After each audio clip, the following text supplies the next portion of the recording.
सम्पूर्णलाई ख्रीष्टीय अभिवादन। येशूको जय होस्, तपाईहरूको भलो होस्।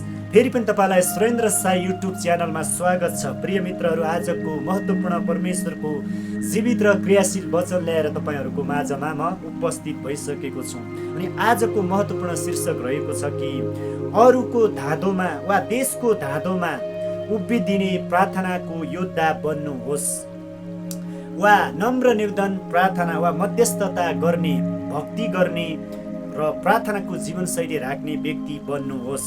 तपाईँले आफ्नो व्यक्तिगत जीवनमा मात्र होइन, परिवार मण्डलीमा अनि मात्र होइन, देशमा समेत ठुलो परिवर्तन र स्वर्गको राज्य महिमा धार्मिकता पुरा भएको हामीहरू चाहिँ प्रार्थनाको जीवनशैलीले हामीहरू चाहिँ त्यो उत्तर, त्यो नतिजा हामीहरू देख्न पाउँछौँ, हामीहरूले चाहिँ उपभोग गर्न पाउँछौँ, कटनी गर्न पाउँछौँ। प्रिय मित्रहरू, यदि हामी अरूको धाँधोमा उभिएर प्रार्थना गर्दछौँ भने, हामीहरू चाहिँ अरूको भलाइको निम्ति जिउँदछौँ भने, परमेश्वरको उपस्थितिमा मध्यस्थता भएर हामी नम्र निवेदन प्रार्थना अर्ज बेन्ती हामीहरू चाहिँ देशको निम्ति, सहर राजधानी माथिका नेता तलका प्रजा र मण्डली परिवारको निम्ति, आफ्ना अगुवाजनहरूको निम्ति र संसारभरिका सन्त मण्डलीहरूको निम्ति हामीहरू प्रार्थना गर्दछौँ भने परमेश्वरले हाम्रो व्यक्तिगत जीवनलाई मात्र होइन, हामीहरूले जसको निम्ति प्रार्थना गर्यौँ उनीहरूको जीवनमा पनि बदलाव, परिवर्तन र प्रतिफल र इनाम परमेश्वरले दिनुहुन्छ र आफ्नो उद्धारता, आफ्नो मुक्ति र अनन्तताको जीवन र क्षमादान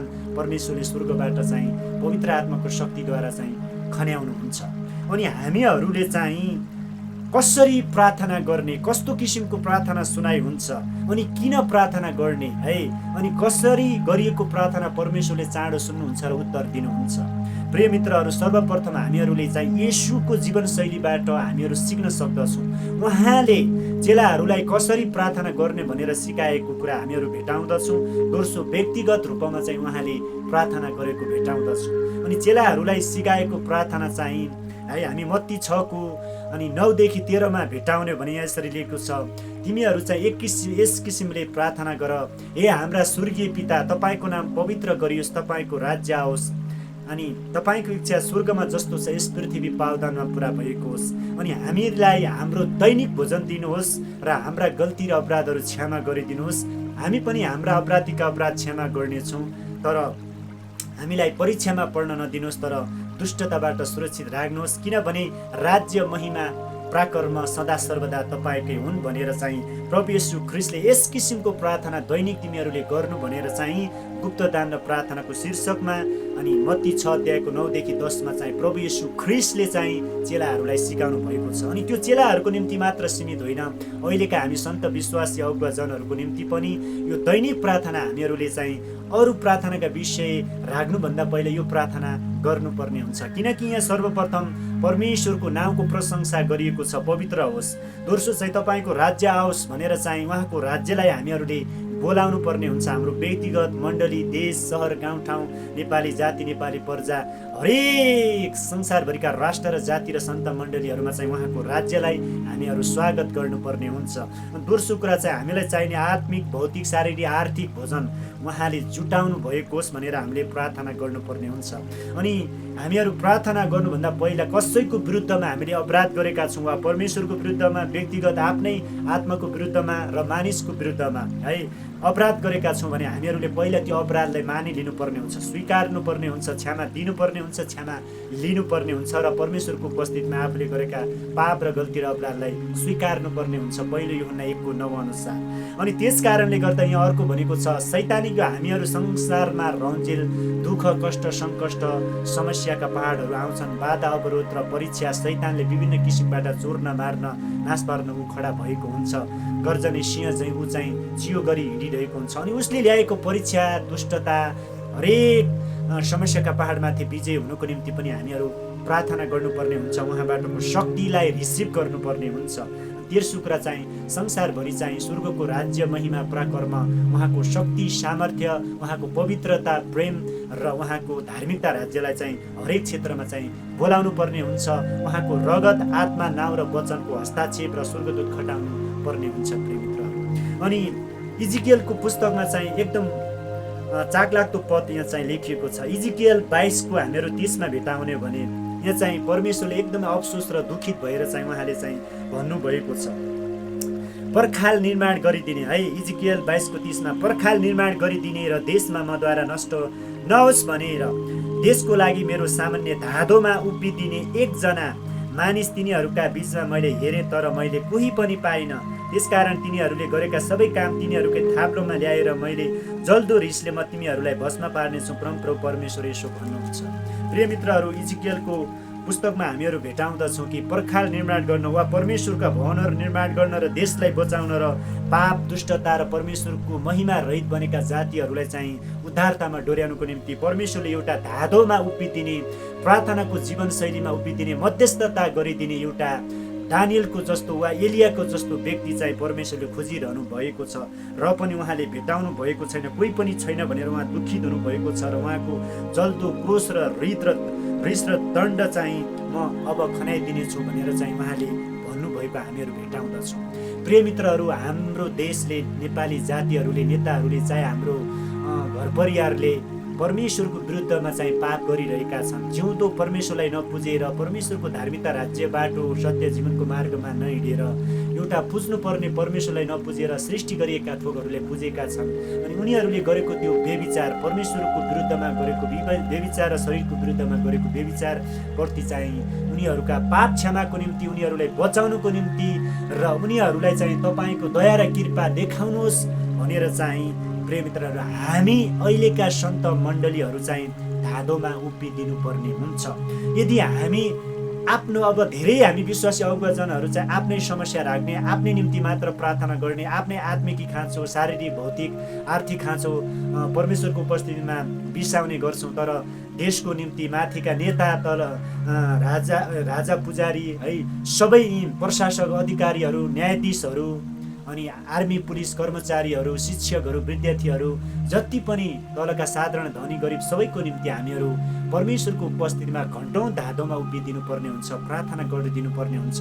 उनीहरूका अधर्मलाई क्षमा गर्नको निम्ति, उनीहरूका अधर्म पाप है, उनीहरूले गरेका परमेश्वरको विरुद्धमा गरेका गल्तीहरू हे परमेश्वर पिता क्षमा गरिदिनुहोस्, क्षमादान खन्याउनुहोस्, तपाईँको रगतले मेटिदिनुहोस्, यिनीहरूलाई उद्धार गरिदिनुहोस् भन्ने परमेश्वरले चाहिँ त्यो धाधोमा उभिदिने व्यक्तिलाई उहाँले खोज्नु भएको छ। उहाँको उपस्थितिमा मध्यस्थता गर्ने व्यक्तिलाई परमेश्वर पिताले खोज्नु भएको छ। के हामीहरूले देशको निम्ति, नेपाली जाति, नेपाली नेताहरूको निम्ति प्रार्थना गरेका छौँ र संसारभरिका सन्त मण्डलीहरूको निम्ति के प्रार्थना गरिरहेका छौँ? प्रेम त्रयी गरिरहेका छैनौँ भने हामीहरूले आफ्नो निम्ति भन्दा पनि हामी अरूको निम्ति प्रार्थना गऱ्यौँ भने परमेश्वरले हामीहरूलाई स्वत उठाउनुहुन्छ, स्वत हामीहरूलाई प्रतिफल दिनुहुन्छ, हामीहरूको आवश्यकता परमेश्वरले चाहिँ परिपूर्ति गरिदिनुहुन्छ। यदि हामी अरूको धाधोमा र अरूको भलाइको निम्ति, अरूको उद्धार मुक्ति र जीवनको निम्ति हामी प्रार्थना गऱ्यौँ भने परमेश्वरले सहायता गर्न, हामीलाई सहायता गर्न सधैँ उहाँले समय दिनुहुन्छ। हामीहरूलाई इनाम र प्रतिफल दिन उहाँले आफ्ना खेतालाहरूलाई चाहिँ ध्यान दिनुहुन्छ। त्यसकारण त लुका 10:2 भनेको छ कि फसल धेरै छ तर खेतालाहरू कम छन्। त्यसकारण परमेश्वर पिताले फसलको राज्यमा चाहिँ खेतालाहरू पठाउन् भनेर चाहिँ प्रार्थना गर है, खेतालाको निम्ति प्रार्थना गर भन्नुभएको छ। त्यसकारण हामी परमेश्वरको खेतमा उभिएर उहाँको फसल कटनी गर्नको निम्ति खेतमा उभिएर चाहिँ हामी धेरै खेतालाहरूको निम्ति प्रार्थना गर्नुपर्ने हुन्छ। आर्थिक सहायता गर्ने खेतालाहरू, प्रार्थनाको योद्धा बन्ने खेतालाहरू, उहाँको सुसमाचार प्रचार गर्ने योद्धाहरूको निम्ति है, देशको भलाइ चाहने नेताहरूको निम्ति, अनि परमेश्वरको धार्मिकता राज्य पुरा गर्ने है धेरै आत्मिक खेतालाहरूको निम्ति हामी प्रार्थना गर्नुपर्ने हुन्छ। अनि हामीले प्रार्थना गऱ्यौँ भने हाम्रो मण्डलीको पदोन्नतिको निम्ति, समृद्धि र सङ्ख्यात्मक वृद्धि र विकास परमेश्वरले आत्माहरू कहाँबाट पूर्व पश्चिम उत्तर दक्षिणबाट एउटै भवनमा एकत्र गरेर भरिपूर्ण आफ्नो महिमाको काम, शक्तिको काम, हाम्रो अर्ज वृद्धि र प्रार्थनाको उत्तर उहाँले दिनुहुन्छ र देखाउनुहुन्छ। त्यसकारणले हामीहरू चाहिँ येशूको जीवनशैलीबाट पनि हामीहरू कसरी प्रार्थना गर्ने, यो त अब धाधोमा उभिने कुराहरू भयो है। संसारभरिका राष्ट्र, संसारभरिका सन्त मण्डलीहरूको निम्ति है, हामीहरू चाहिँ देशको निम्ति, नेता तलका प्रजा सबै मानिसहरूले सत्यतामा डोरिउन् र मुक्ति पाउन् भन्ने त्यो किसिमको प्रार्थना हामीहरूले गर्नुपर्ने हुन्छ र धाधोमा उभिनुपर्ने हुन्छ। प्रिय मित्रहरू, चाहे उपवासद्वारा होस्, अन्य भाषाद्वारा होस्, वचन अधिकारसहित विश्वाससहितको भक्तिद्वारा चाहिँ हामीहरू चाहिँ परमेश्वरको उपस्थितिमा घन्टौँ समय बिताएर अरूको निम्ति प्रार्थना गऱ्यौँ भने प्रिय मित्रहरू, परमेश्वरले साँच्चै नै प्रार्थना सुन्नुहुन्छ। हामीहरू 2:7 भेटाउने भने यसरी लेखेको छ, यदि मेरो आफ्नै नाउँ दिएको मेरो प्रजाले आफूलाई नम्र पारेर प्रार्थना गर्छ र मलाई खोजेर आफ्ना दुष्टचारहरूबाट फर्कन्छ भने तब म स्वर्गबाट उसका प्रार्थना सुन्नेछु र तिनीहरूका पाप क्षमा गर्नेछु र तिनीहरूको देशलाई म स्वस्थ बनाउनेछु भनेर 2:7 भेटाउँदछु। प्रिय मित्रहरू, अनि जसका हृदय उहाँप्रति भक्ति छन्, जसका हृदयले उहाँलाई खोज्दछन्, जसका हृदयले अरूको निम्ति धाधोमा उभिएर प्रार्थना गर्दछन्, उनीहरूलाई सहायता गर्न परमेश्वरको दृष्टि संसारभरि नै रहिरहन्छ भनेर चाहिँ हामीहरू 2:9 भेटाउन सक्दछौँ। अनि परमेश्वरले चाहिँ भक्तजनहरूलाई, प्रार्थना गर्ने व्यक्तिहरूलाई कहिले पनि उनीहरूको मुख, उनीहरूको नग्नता, उनीहरूको भोक प्यास खाँचोलाई जस्ताको तस्तै हुन दिनुहुन्न। उनीहरूको जीवन परिवर्तन हुन्छ। जुन दानियलको जीवन परिवर्तन भयो, जो हन्नाको जीवन परिवर्तन भयो, जो एलिसाको जीवन परिवर्तन भएको हामी भेटाउँदछौँ। जो प्रार्थना गरेर अन्त्य विपत्तिको दिनमा पनि धन्यवाद दिएर प्रार्थना गरे, जो अहिलेको जीवनमा पनि हामी परिवर्तन भएको, प्रतिफल पाएको, इनाम पाएको हामीहरू भेटाउँदछौँ। त्यस कारणले सर्वप्रथम हामीहरू चाहिँ अरूको धाधोमा उभिदिने व्यक्ति बन्नुपर्ने हुन्छ है। जब हामी अरूको निम्ति जिउँछौँ, परमेश्वर हाम्रो निम्ति जिउनुहुन्छ। अनि येशूले चाहिँ यूहन्ना 17 चाहिँ व्यक्तिगत प्रार्थनामा यसरी गर्नुभएको छ। पहिला आफ्नो निम्ति प्रार्थना गरेको भेटाउँछौँ, दोस्रो चाहिँ चेलाहरूको निम्ति र तेस्रो चाहिँ विश्वासी सन्त मण्डलीहरूको निम्ति प्रार्थना गरेको भेटाउँदछु। विशेष गरेर हामी रोगी बिरामीहरूको निम्ति प्रार्थनाको विषय राख्छौँ, आर्थिक खाँचोको निम्ति प्रार्थनाको विषय राख्छौँ। हामीहरू चाहिँ भौतिक कुराहरूको, शारीरिक चङ्गाइको, आत्मिक चङ्गाइको हामीहरू प्रार्थनाको विषयहरू राख्छौँ। तर विशेष गरेर संसारभरिका सन्त मण्डलीहरूको निम्ति, आफ्ना अगुवाजनहरूको निम्ति, मण्डली परिवारमा चाहिँ वृद्ध बालक बुढापाका उनीहरूलाई दुष्टताबाट सुरक्षित राख्नुहोस् भनेर विशेष गरेर सन्त मण्डलीहरूको निम्ति हामी प्रार्थना गर्नुपर्ने हुन्छ। हामीहरू चाहिँ एफिसी 6:18 भेटाउने हो भने सारा समय है नम्र निर्धन प्रार्थना, पवित्र आत्मामा प्रार्थना गर र सतर्क भएर सबै सन्तहरूको निम्ति प्रार्थना गर, नम्र निर्धन प्रार्थना गर भनेर एफिसी 6:18 भेटाउँदछु। प्रिय मित्रहरू, हामी सजग, सतर्क र जागा बनेर चाहिँ हामी पवित्रतामा हामी एकअर्कालाई क्षमा लिएर परमेश्वरको सिंहासनभित्र चाहिँ प्रवेश भएर चाहिँ हामीहरू सारा समय, सारा पवित्र आत्माको शक्तिमा चाहिँ हामीहरू सबै सन्तहरूको निम्ति मध्यस्थतामा चाहिँ उभिदिनु पर्ने हुन्छ। पहिलो कुरा चाहिँ येशूले चाहिँ व्यक्तिगत प्रार्थना यसरी गर्नुभएको छ। उहाँले भन्नुभएको छ, हे पिता, समय आइपुगेको छ, तपाईँका पुत्रको महिमा प्रकट गर्नुहोस् र पुत्रले तपाईँको महिमा प्रकट गरोस्, किनकि तपाईँले उसलाई सबै मानिसमाथि अधिकार दिनुभएको छ, ताकि तपाईँले उसलाई दिनुभएका सबैलाई उसले अनन्त जीवन दियोस्। अब अनन्त जीवन यही हो कि तिनीहरूले तपाईँ एकमात्र सत्य परमेश्वरलाई चिनुन् र तपाईँले पठाउनु भएको येशू ख्रिस्टलाई चिनुन् र जुन काम तपाईँले मलाई दिनुभयो त्यो पुरा गरी तपाईँलाई पृथ्वीमा मैले महिमित तुल्याएको छु। अब हे पिता, संसारको सृष्टि हुन अघि तपाईँको सम्मुख मेरो जुन महिमा थियो त्यसैले आफ्नो उपस्थितिमा मलाई महिमित तुल्याउनुहोस् भनेको छ। अनि भन्नुभएको छ, प्रभु येशू ख्रिस्टले चाहिँ पिताको धार्मिकता इच्छा सर्वप्रथम पुरा गर्ने यस संसारमा उहाँले चाहिँ पिताको इच्छा र योजना पुरा गर्ने यस संसारमा आउनुभएको छ। अनि पुत्रद्वारा चाहिँ अनन्त जीवन प्राप्त गरून् र पुत्रलाई चिनुन् जानुन्, एकमात्र परमेश्वर पिताले पठाएको पुत्रलाई चिनुन् जानुन्, यही नै अनन्त जीवन भनेर 17:3 भेटाउँदछु प्रिय मित्रहरू है। अनि अर्को कुरा चाहिँ सृष्टिको सुरुवातभन्दा अगाडि नै पुत्र पनि हुनुहुन्थ्यो, वचन हो उहाँको नाम जो है।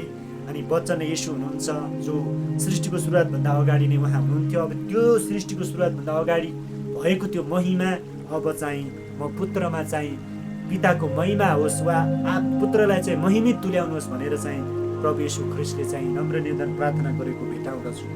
दोस्रो चाहिँ चेलाहरूलाई चाहिँ उहाँले नियुक्त गर्नुभयो।